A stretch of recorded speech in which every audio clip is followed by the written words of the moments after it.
New in the last few hours, human remains found amid a search to find siblings missing for years. What investigators say led to the discovery. Then we have live, complete coverage of the Japanese Prime Minister's historic visit to Raleigh as his trip comes to a close. Who could see another round of rain before a blast of summer? Where temperatures top out for our weekend and when we could near 90 degrees. Some local veterans are walking 222 miles to Camp Lejeune for suicide prevention. It's about keep pushing through and making it to the next spot. We'll tell you what you can do to help. Right now at 7 o'clock, weather is taking center stage. We have some new severe thunderstorm warnings to tell you about, issued in the last 30 minutes for several counties in our area. As we look at the radar, you can see this weather moving through. Thank you for joining us tonight. I'm Dan Haggerty. And I'm Ashley Rowe. Let's look at our tall tower camera in southeast Wake County. If you see over my shoulder here, this is actually the storms moving our way. They're in Fuquay-Varina right now. Meteorologist Kat Campbell is in the WRAL Severe Weather Center with a timeline on when this all clears out, Kat. The threat should be over in the Triangle by 8 o'clock, 9 o'clock elsewhere. We are seeing rain coming down in Fayetteville. You can see the camera shaking back and forth a bit. Fayetteville was dropped recently from the previous severe thunderstorm warning, and the areas that are included in the latest severe thunderstorm warning until 7:30, parts of Sampson County as well as a sliver of Johnston County and just south of Goldsboro in Wayne County. So the strongest storms right now are moving through southern Wayne County as well as Sampson County, and all of these showers and storms are pushing east. Not much activity in the northern half of our viewing area, and I think the radar will stay quiet there, but we do have showers moving toward Garner, moving through Fuquay-Varina, as you saw Ashley pointed out on the tall tower cam. Those are going to be headed for Clayton. No lightning in that at this point, just some showers. By 8 o'clock, I think any rain should be confined to eastern Johnston County as well as Wayne County and eastern Sampson County, and then after that we are dry. So we just have a little time left, I would say about an hour in Wake County, and then we should be done with the rain threat for your Friday night in the Triangle. This continues to move out of here, all connected to the upper level energy with yesterday's system, and then comes some summer-like warmth. I'm tracking that coming up. All right, we'll look forward to that. Thank you, Kat. Now to a historic visit. Right now, the Prime Minister of Japan is in North Carolina, and at this hour, he's wrapping up dinner at an embassy suites near RDU. Fumio Kishida has been busy since arriving late last night. Earlier in the day, he joined Governor Cooper for a tour of the Toyota plant, the battery plant in Randolph County, and then made a stop at the Honda Jet facility in Guilford County. That was followed by a lunch at the governor's mansion in downtown Raleigh and a stop at the North Carolina Japan Center at NC State. WRAL's Carly Haynes joining us now live right outside the private dinner as this historic trip wraps up. Carly, a busy day. I was going to say jam-packed for the Prime Minister, if you couldn't tell by just the amount of events that he has attended throughout the day. Inside this building right now, there is a dinner with some diplomats. The Prime Minister, he was supposed to be there. He was not able to make it, but we were just over at the North Carolina Japan Center where he was on NC State's campus. He was joined by the director of the center, the governor, and the chancellor of NC State. That center connects Japanese students in the state and helps attract economic opportunities. A huge reason for the visit by the Prime Minister today. Though the director tells us he could not have imagined the Prime Minister would be here. He said he nearly dropped his phone when he got the call in mid-February. This afternoon, Kishida learned more about the center and met with students who have excelled in their Japanese studies here. He spoke just some beautiful words about the history of America and Japan, and I was like close to tears at some point. I was like, wow. I was like, he speaks so well. And he's just such a down-to-earth, nice guy, it seems. And this was the first campus visit by a government leader in 70 years. And the Prime Minister is expected to leave Raleigh tomorrow and then land back in Japan on Sunday. Back to you. All right, Carly Haynes live in Wake County. Thank you. And the Japanese Prime Minister's wife, Yuko Kishida, made a couple of her own stops today. She and First Lady Kristen Cooper stopped by Duke Gardens for a traditional Japanese tea. It took place in the Durham Toyama Sister Cities Tea Pavilion in the Japanese Garden. Mrs. Kishida also visited Chapel Hill High School and the North Carolina Museum of Natural Sciences. Now to a major development on a story I know so many of you at home have been paying attention to and following. Fayetteville police now say say that they found partial human remains while searching for two siblings who have been missing for several years. This is all tied to the investigation to find now 17-year-old Blake Devon and 27-year-old London Devon. London was last seen in 2019. Devon has been missing since 2022.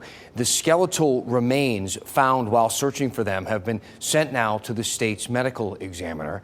Police say it could take a few weeks to positively identify those remains. The discovery was not made at a home in the area they were searching, which the FBI and police searched earlier this week. The children were in foster care at that home. The FBI is now analyzing some of the evidence that was taken from inside. It's always hard to hear tough stories about young kids, and unfortunately, here's another one.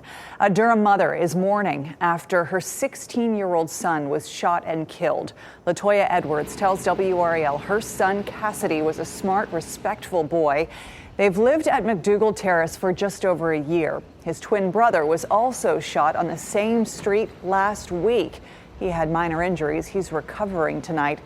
Edwards says yesterday was actually the second time Cassidy had been shot. Just too many gun battles going on around here. These people put guns in the wrong people's hands, and people thinking they're clay toys, they're not. As it takes people life, we killed my son. 4 other people were shot in Durham yesterday. 3 people showed up at the hospital with gunshot wounds from a shooting on Fayetteville Street and Linwood Avenue. Javante Patterson is charged with possession of a firearm by a felon. Police are also searching for a stolen black Honda Accord involved in a 3rd shooting near the American Tobacco campus. That man also had minor injuries. North Carolina Central Police have arrested now more students after a shooting at a residence hall last week. Shazier Bell and Paris Amos are charged now with conspiracy to commit armed robbery. 19-year-old Eric Randall was arrested earlier this week, appearing in court in that video yesterday. He also faces conspiracy charges. Investigators have not charged anyone with actually pulling the trigger in this case. This all happened at Lawson Street Residence Hall on April 2nd. A student was shot and taken to the hospital. NCCU police say more arrests are expected. Today, Raleigh police released body camera video showing the moments before and after an officer shot a man who ignored commands to drop his weapon. Drop the gun! Drop the gun! Police! Drop the gun! Drop it! Drop it! Drop it! Drop it! Hands on your head! Hands on your head, man! Hands on your head!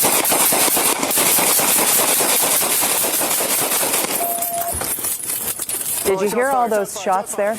This unfolded in a parking lot on Rock Quarry Road in February.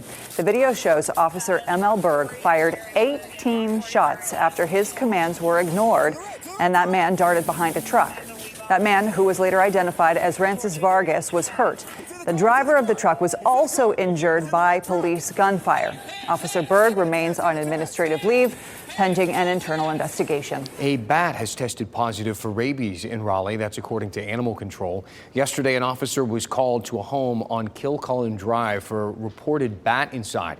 The officer was able to catch the bat, which then tested positive for rabies. Wake County health officials say you can minimize exposure to rabies by avoiding animals you don't know and making sure your pets are up to date on their vaccines. A group is on a mission to raise awareness about suicide among veterans and first responders. They're walking from Fort Liberty to Camp Lejeune and back. WRAL Fayetteville reporter Gilbert Bays explains it's a 222-mile march to try and understand their pain. So if you're walking along Highway 24 in Sampson County today, you'll see these guys and gals.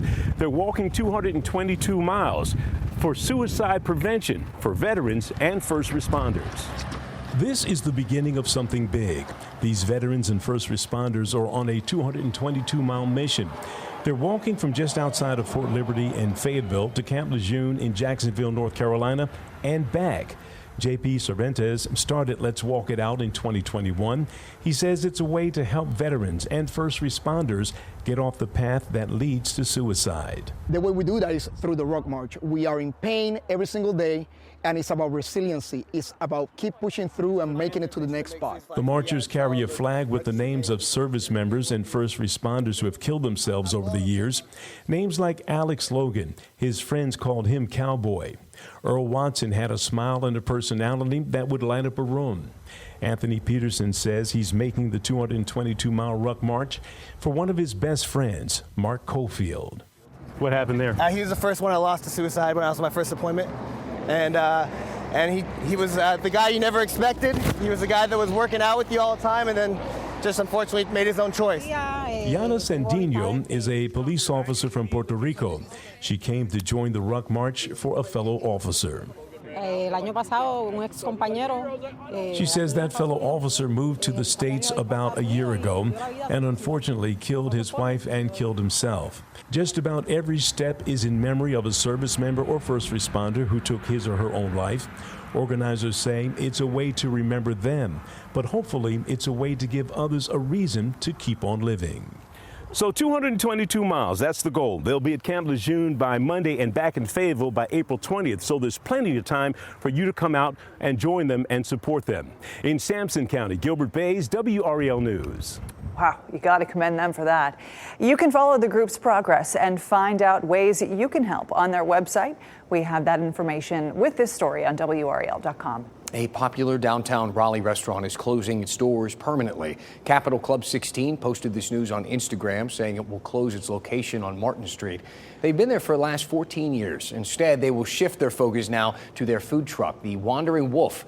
The restaurant expects to close by the end of the month. Tonight, another consequence of the pandemic. You know, all that extra alcohol many of us drank had an impact, especially for women. The findings Duke researchers are sharing. Plus, just in time for a beautiful weekend ahead, Topgolf has opened in Durham. We'll take you there.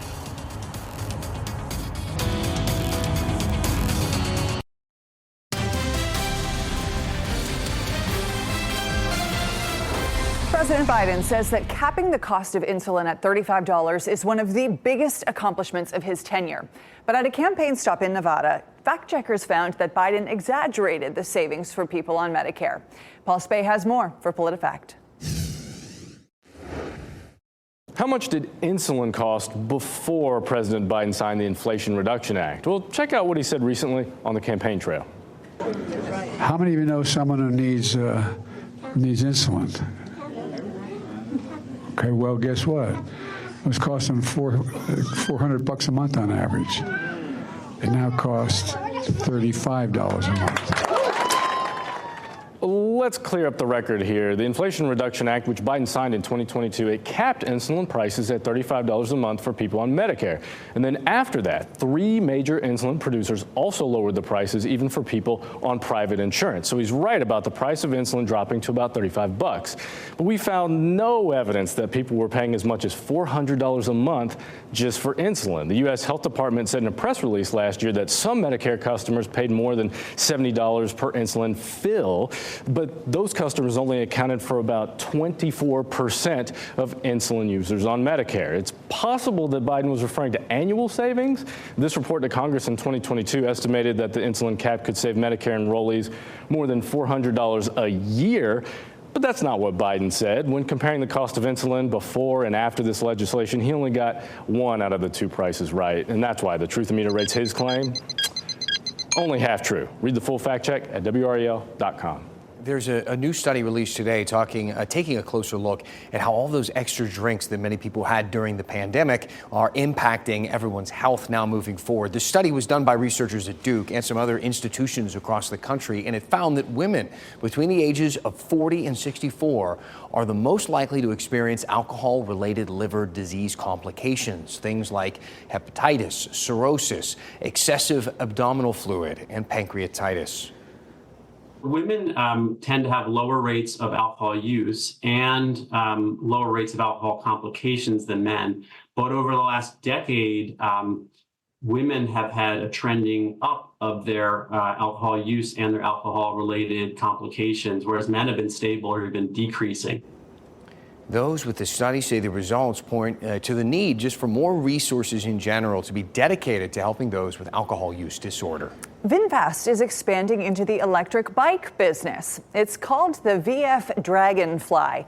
The design is inspired by the image of a flying dragon in Vietnamese culture. The company says the bike can travel up to 68 miles on a single charge. VinFast says you can begin buying the VF Dragonfly later this month. The list price is $2,599. The Vietnamese automaker opened its first non-factory-owned dealership in the U.S. in Cary just a few months ago. Avelo Airlines says it has reached a major milestone, flying more than 250,000 customers at RDU. The discount airline came to the Triangle in 2022. To celebrate, Avelo offers travel inspiring, as it describes, one-way fares as low as $69 from RDU. Avelo serves 6 nonstop destinations from RDU, including Boston, Fort Myers, and West Palm Beach. Avelo's newest route to Albany, New York begins in May. Well, we saw the damage yesterday, right, from the storms. We covered it extensively here on WRAL. The National Weather Service now confirming today that an EF1 tornado touched down during those storms. This is some video of the damage in Wilkesboro. Several trees came down, including one on a house.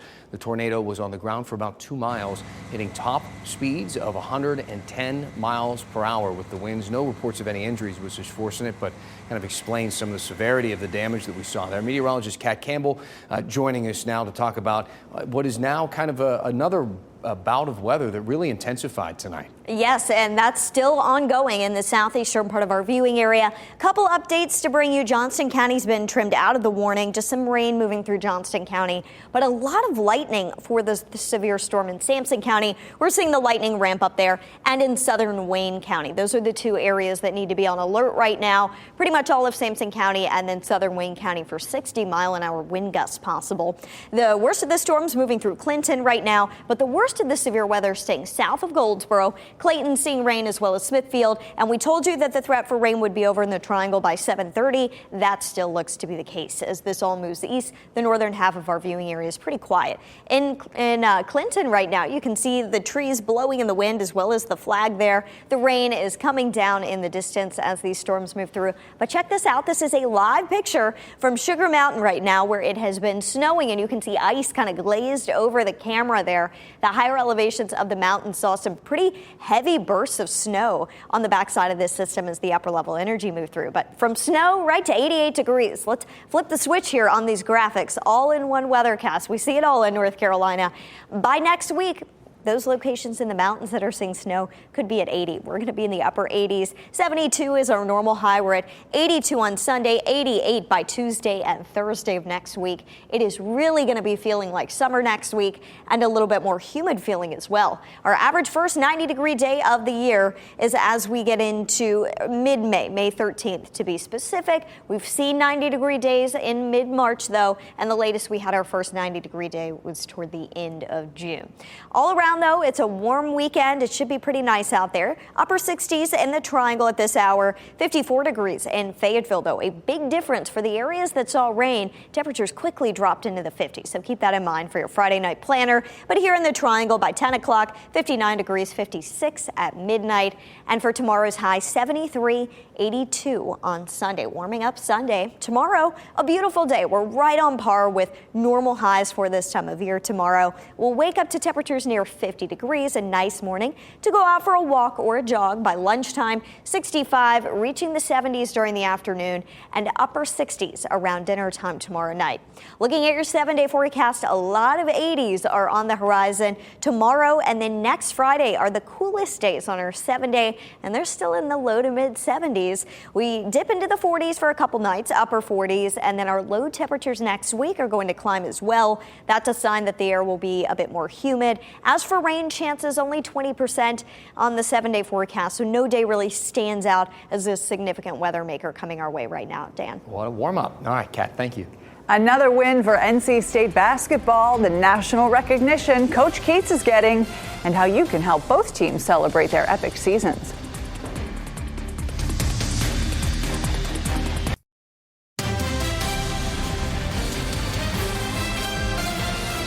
A new Topgolf location is now open in Durham. So today, the grand opening happened. The first location in the Triangle, which is the third location in North Carolina. It's located right off of Page Road near I-40.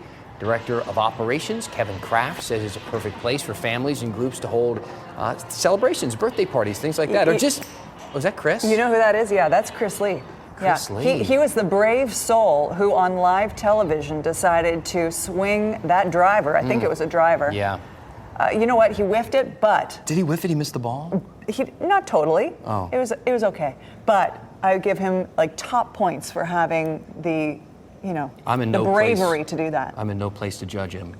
None of us are. No. Absolutely. NC State's men's head basketball coach receiving some national recognition. This is great. The National Sports Media Association named Kevin Keatts Coach of the Year.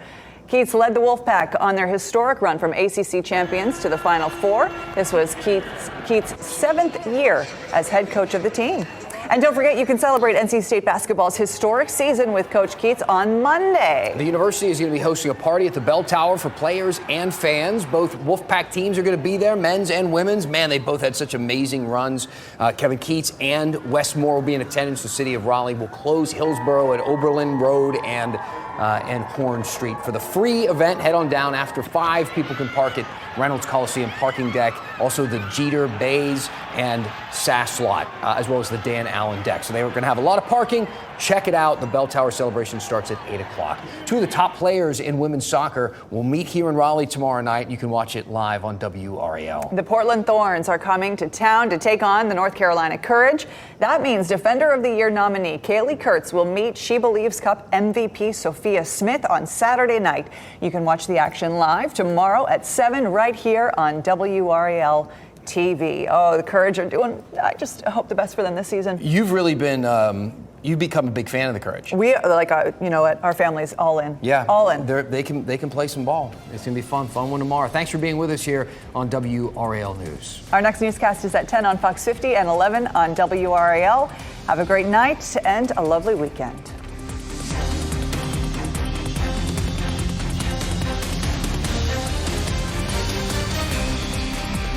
Keep watching WRAL News over the air channel 34 and Spectrum channel 1257.